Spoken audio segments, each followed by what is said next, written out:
नमस्ते।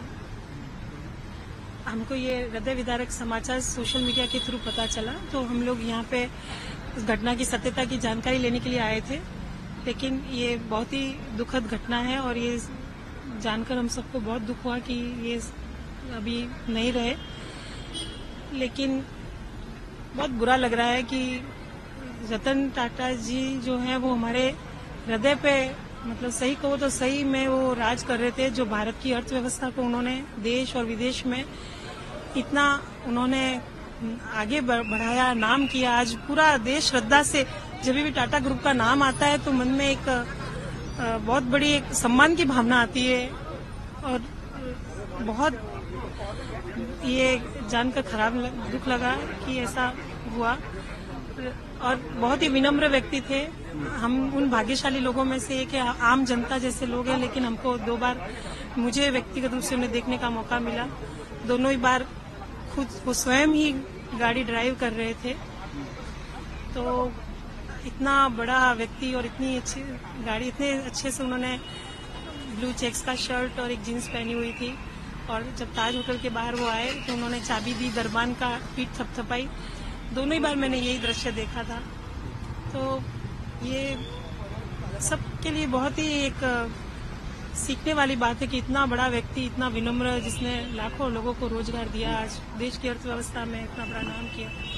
और सही में कहूँ तो एक पारसी समुदाय से जो आज रियल में जो कहते हैं कि वो दूध में शक्कर की तरह घुल गए, आज पूरे पारसी समुदाय का आज मतलब नाम गर्व से, और पूरे भारत समाज का, पूरा एक देश का नाम जो उन्होंने ऊपर किया, उनके लिए अभी शब्द भी कम पड़ते हैं, क्या कहें उनके लिए। लेकिन बहुत थोड़ा उनका आशीर्वाद और थोड़ा समय रहता, इस युवा पीढ़ी को थोड़ा और मार्गदर्शन दे पाते, भगवान से ये प्रार्थना थी। लेकिन कहते हैं कि जन्म और मृत्यु दोनों जब जन्म लेते हैं उसी समय तय हो जाता है। लेकिन हमारी अश्रुभूषित श्रद्धांजलि है रतन जी साहब को। परमात्मा उनको, हम यही कहेंगे कि उनको फिर से पुनर्जन्म दें और बहुत बड़े उद्योगपति के रूप में हम उनको, एक नई जनरेशन फिर से उनको देखें। और जिस प्रकार से उन्होंने इतना इस जन्म में काम किया है, अगले जन्म में भी वो आए और बहुत इससे भी बहुत अच्छा और बड़ा काम करें। परमात्मा से प्रार्थना है, ईश्वर से प्रार्थना है। आपका नाम? हरिप्रिया। आप कहना है क्या? नहीं, मुझे कुछ कहना। हाँ, ले लो। ध्यान तुम्हें। हाँ, एक मिनट।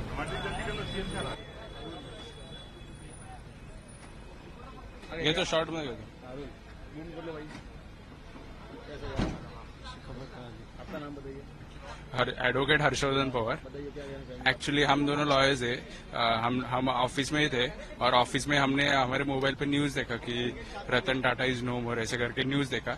तो तुरंत हम ऑफिस से निकले और सीधा इधर ब्रिज कैंडी ऑफिस में आ गए, गाड़ी निकाले और इधर आ गए।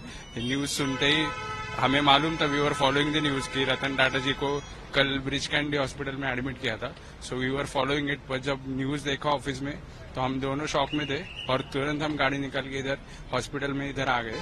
Ratan Tata was truly a great man and he was identity of the India. उनके बहुत इंसिडेंसेस हमने पढ़े, सुने और उनसे हम प्रेरित भी होते। हम यंग जनरेशन उनके लाइफ लेसन्स को फॉलो करते हैं कि कैसे उन्होंने अपने खुद की लाइफ लीड की और कैसे एक बिजनेस इतना बड़ा डेवलप किया।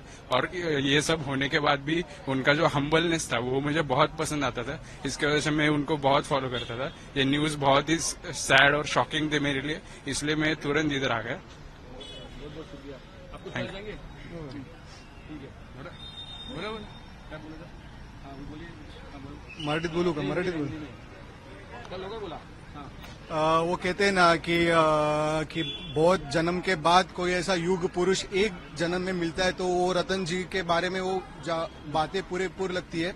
और जैसे बात पता चली कि रतन जी अपने साथ अभी नहीं है, तो वहां से जो दुख शुरू हुआ, तो उनको ट्रिब्यूट देने के लिए यहाँ पे हम लोग खड़े।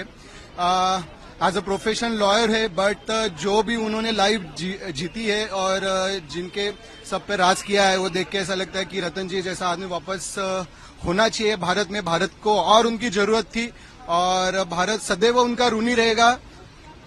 बहुत कुछ उन्होंने दिया है और रतन जी के लिए हट्स ऑफ।